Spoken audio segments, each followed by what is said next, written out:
Ahmed, thank you very much for those kind words. I'll have something to say about you later.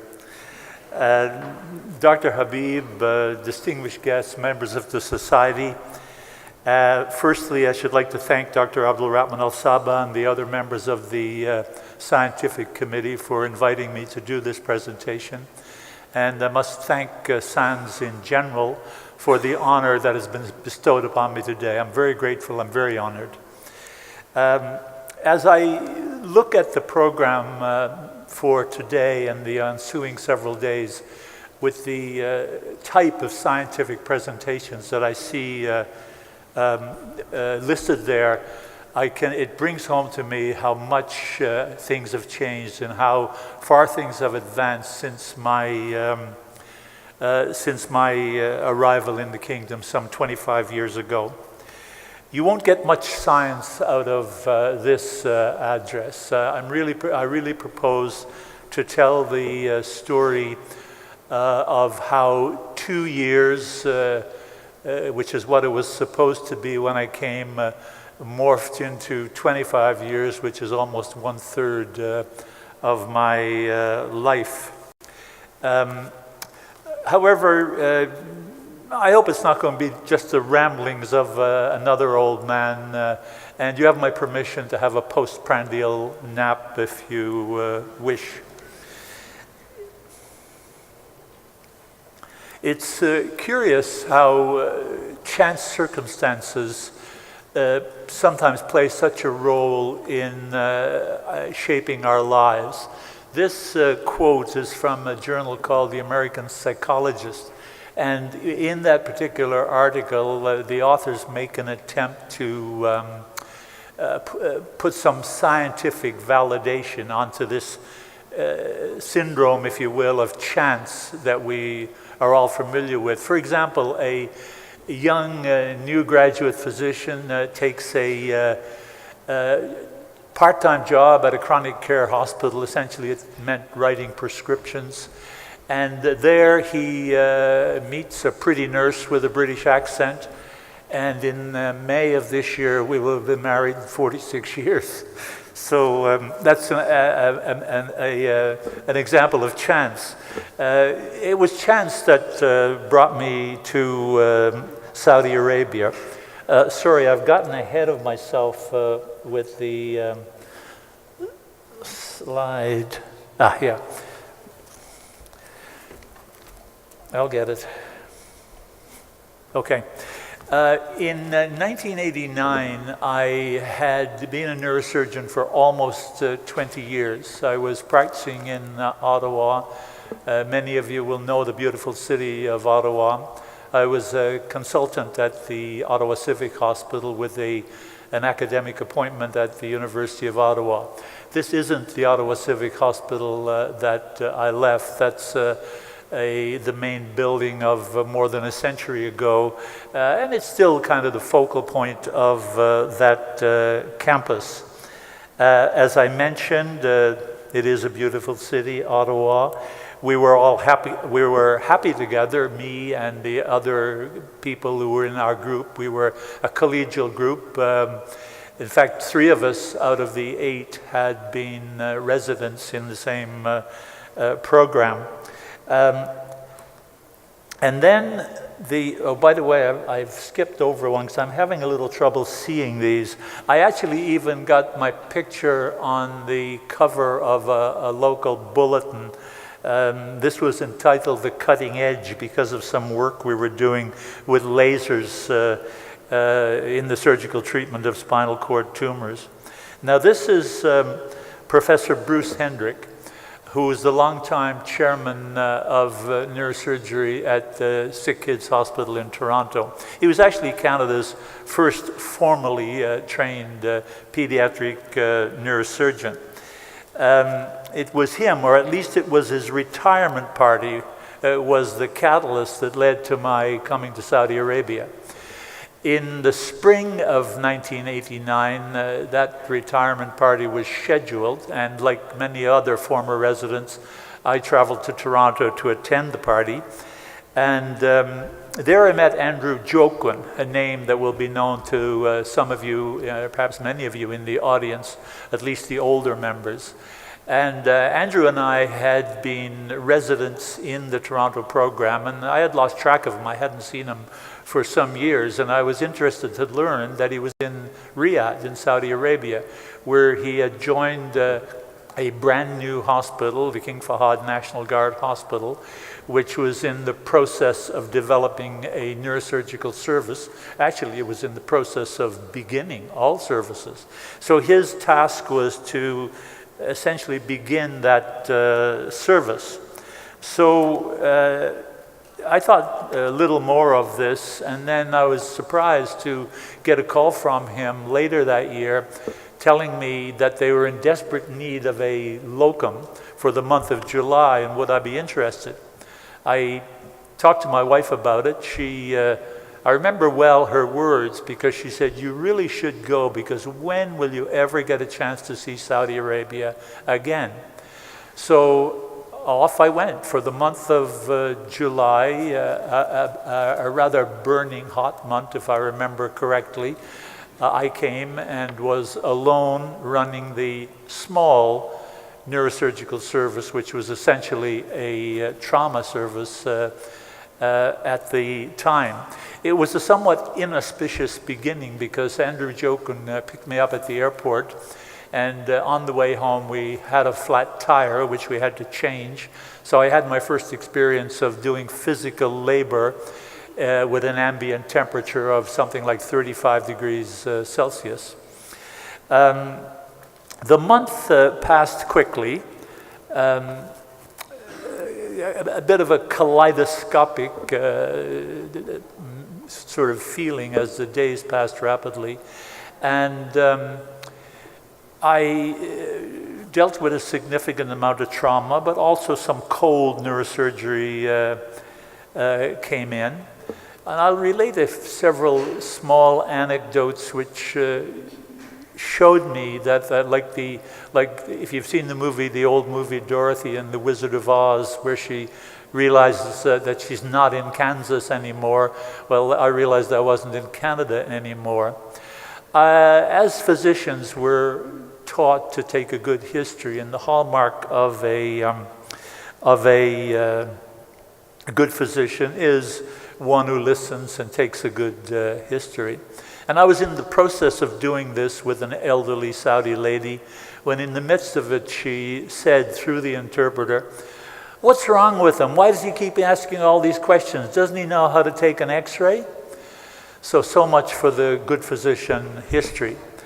An elderly Bedouin man came with headaches. He was an elderly man from the desert, certainly seeming unsophisticated. I concluded just from examining him and history-wise that these were innocent headaches, and I thought he'd be happy to be told this, that all he needed was simple analgesics, but he promptly answered, "I want a CAT scan." And then I got lice. Yes, lice. I admitted an elderly Asian lady who was a Hajj pilgrim. She was a suspected chronic subdural hematoma. So we admitted her for investigation, and the next morning when I came to the ward, I was met by a group of irate nurses, especially the nurse manager, who asking me, "Why did you admit this lady? Didn't you know her head is crawling?" Well, then I remembered that I had been forehead to forehead with her that previous night while I was trying to see her optic fundi, and I immediately began to itch. Well, the itch wasn't psychosomatic. I actually did have lice, but it's a fairly benign disease, and I recovered. So the month ended, and I returned to Ottawa. Just before I left, Dr. Suleiman Al-Dukair, who was our medical director, spoke to me and said if I wanted to come back for a more extended period, they would be happy to have me, but I didn't think that was going to be possible. And then he called me after a few months later and repeated the offer, which got me thinking even more. So after considerable discussion with my family and with my close colleagues at the hospital, I was able to get a 2-year leave of absence. The hospital and the university very generously granted me this, which meant that I could return to my same position after 2 years. So on New Year's Eve 1990, my wife, 2 of our kids, and I left Ottawa. The temperature was approximately -26. Again, not an auspicious beginning, because about 20 minutes out of Ottawa, we got into a blinding snowstorm that diverted us to Syracuse, New York, where we were stranded for 2 days, and finally could go on to JFK and make our way to Riyadh, arriving on the 3rd of January 1990. At that time, the members of the division were Andrew Joquin and Naif Al-Fayez, another name that I'm sure is known to some in the audience. And the 3 of us rapidly developed not only a close working relationship, but a close friendship. And we continued the standard work of a neurosurgical service, especially one that is beginning. Again, the National Guard at that time was inundated by a heavy load of trauma. I tried to attract the cold neurosurgical cases, such as tumors, and I was able to over a period of time, convince administration to let us admit people who would present to the emergency department with brain tumors or other such things, whether they were eligible or not. But severe traumatic brain injuries and spinal cord injuries took up most of our time. And I'm rather sad to say that I don't think this has changed a great deal today. It's still a huge problem. I consider, as I often talk to the residents about, that motor vehicle trauma to be the major disease in the kingdom. One innovation that I'm rather proud of that we began was a weekly, what we call grand round, where we would, all of us, including our ancillary staff, would round on the patients one morning per week, see everybody, and discuss their situations. And this has continued today, but it's now called a morning report, and this is what this picture shows. We do it daily. We discuss the patients, we make plans, sometimes somebody presents something, and we also listen to Dr. Wahabi. Then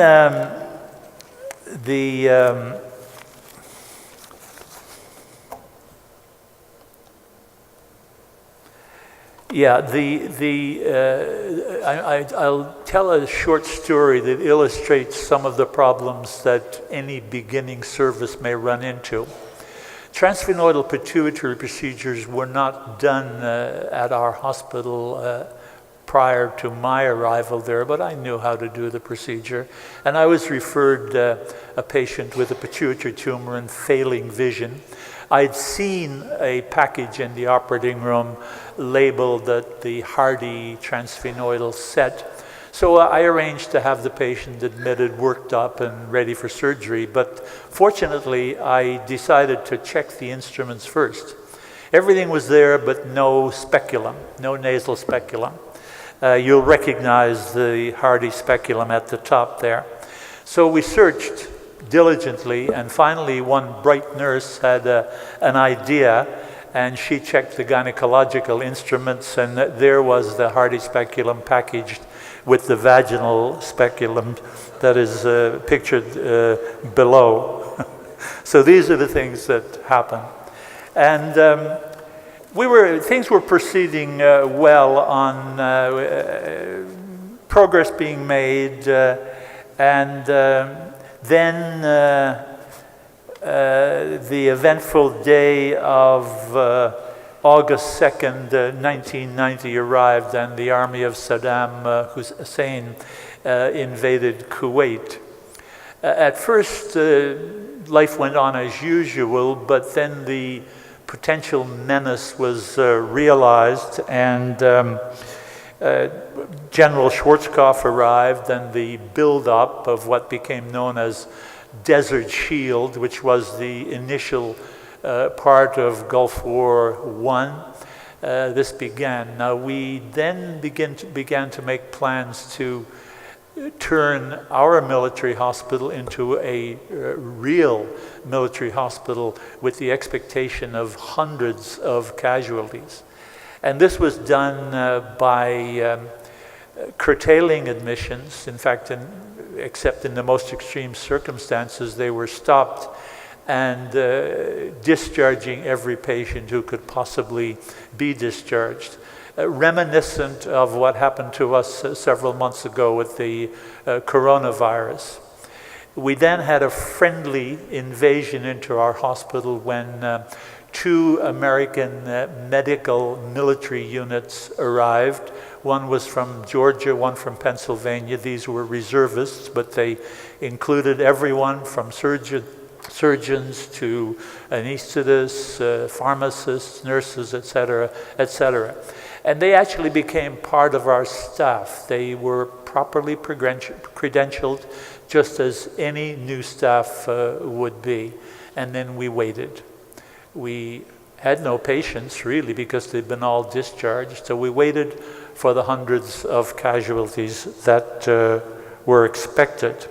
This was essentially the surgical staff at the time. Some of you will recognize some of these young faces in the group there who are today senior consultants. And you'll see 1 or 2 uniforms interspersed there, and these were American military medical officers who were part of our group. And then the Desert Storm portion of the war began. The so-called air war started, and the bombing of Kuwait and the other installations began, and then we were under attack by the Scud missiles. Now, you can imagine amongst the expat staff that there was considerable pressure from home to leave. Phone calls like, you get out while you can, you know, you'll never make it if Riyadh is going to be invaded and captured, etc., etc. Well, my wife and I naturally gave considerable thought to this. Our kids were away in school at the time, but we elected to stay. For her, it was somewhat old hat, because she was actually born under her mother's kitchen table when the bombs were falling on London during the Blitz of World War II. But I don't think it was that we were particularly brave that we decided to stay. I've always had a sense that if you can enjoy the good times, you should be able to put up with the bad times.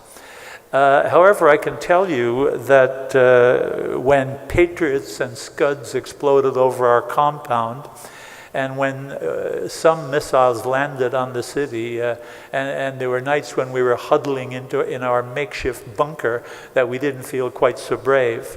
By the way, this picture here is somewhere near the Sheraton Hospital. But fortunately, fortunately, the war ended quickly, and the hundreds of casualties that we had expected never materialized. There were some serious injuries, mostly in the form of blast injuries to the lower limbs. I can only recall one serious brain injury. Those patients, being mostly American military, were triaged. Any surgery that had to be done was done, and once stabilized, they were transferred to military medical installations in Germany. And then, so the war ended, it seemed, abruptly. And again, I know some of you were were here during the time. But what I recall is this deafening silence. We got so used to the drone of aircraft engines in the sky that when they suddenly stopped, the silence for a while was somewhat eerie. So the period after this war experience from the early 90s, certain changes began to occur. Naif El-Fayez returned to Jordan, and eventually Andrew Joquin left to go back to Canada. We were joined by by Brian Sherman, who was a graduate of the neurosurgical program at the University of Toronto, exactly 10 years after me. And subsequently, Dr. Farayan arrived after completing his training in Germany, and he was the first Saudi neurosurgeon at the National Guard Hospital, and he was followed by Mohammed Wahabi and Abdulaziz Al-Arifi. And considerable expansion then began to develop, and this slide merely illustrates. On the left is the main core, the old hospital with the rather small building, and on the right is today's King Abdullah Specialized Children's Hospital, which is only one portion of the expansion that has occurred. I'll digress briefly from the narrative here to talk about some of the individuals in more detail that I've mentioned. Andrew Joquin, okay, I'll try to do it. Sorry, everybody knows I talk too much. Andrew Joquin was, as I mentioned before, the first neurosurgeon, a graduate of the University of Toronto program like myself. He started up the division of neurosurgery. Naif El-Fayez, probably one of the kindest, most compassionate person that I've ever met. He was the second one there. And this is just an example of, I think, his retirement party. You'll recognize a young Ahmed Al-Farayan, and that's my wife sitting next to Naif. And Brian Sherman, who, again, the young Mohammed Wahabi and Dr. Farayan. And Brian returned to Canada and sadly died of colon cancer a year after leaving at the age of 52. Luckily, I have some time left to mention Ahmed, who has been my friend for a long time. I've known him since he was a resident when he would return from Germany. I've known him as a junior staff member, as a fellow consultant, and finally as chief of the division, which means that he's now my boss, but he's still my friend. Ahmed, as I think everybody is aware of his considerable surgical skills. We tease him that he's lucky. We say tumors fall out for him. Heaven smiles on certain people like Ahmed, but of course, heaven smiles on people who are knowledgeable and well prepared. He has been likened to an angel, and you notice the light shining over his head like the old medieval portraits of saints? Perhaps he is. Now, Abu Shanab, also known as Dr. Wahabi, see, the only one who gets any applause.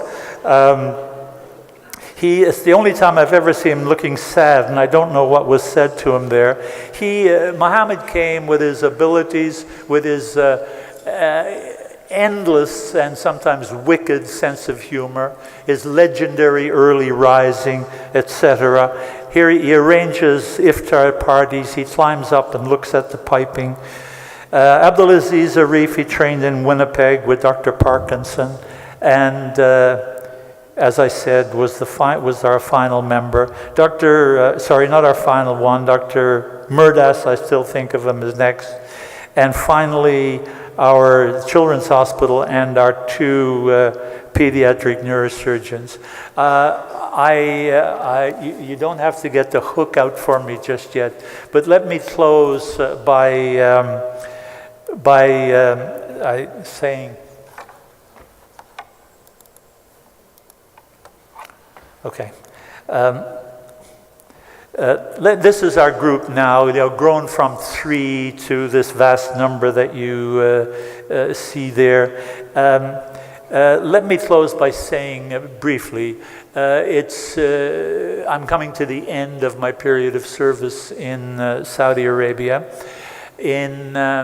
I have been 52 years a medical doctor, and 44 of those years have been in neurosurgery. And I'd like to say that as one approaches this time, because I'll soon enter the obscurity of retirement, one thinks about what one would like to be remembered about, what the contributions or whatever we have made. And the only thing that comes to my mind is that I would like to be remembered as somebody who always tried to do his duty, both to the patient and to the profession.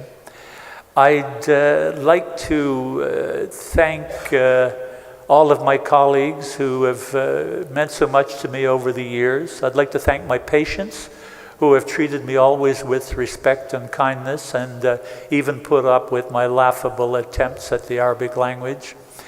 And finally, to Sans, thank you very much. I wish you all the greatest success in the future, as I'm sure will occur. So I'll close this talk now by saying goodbye to my friends, and God bless you all. Thank you.